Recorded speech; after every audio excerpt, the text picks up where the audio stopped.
مكتشف الظاهرة منسي في الهامش. فرناندو دوس سانتوس، الرجل الذي غير مسار كرة القدم البرازيلية باكتشافه رونالدو، يعيش اليوم منسياً فقيراً ومقعداً.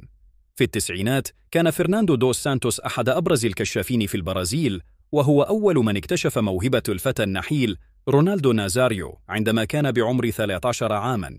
آمن به وفتح له أبواب النجومية من بوابة نادي كروزيرو، ليبدأ بعد ذلك مسيرة أسطورية وصلت إلى برشلونة، الإنتر، ريال مدريد والمنتخب البرازيلي. لكن الزمن دار واختلفت الأقدار. اليوم يعيش فرناندو في أحد الأحياء الفقيرة، مقعداً على مشاية بعد أن نال المرض من جسده. حاول التواصل مع رونالدو طلباً للمساعدة، لكن الرد جاء صادماً: ليس لدي وقت. قصة حزينة تلخص واقعاً مؤلماً. كثيرون يصنعون النجوم، لكن قليلاً من النجوم من يلتفتون لمن صنعوهم.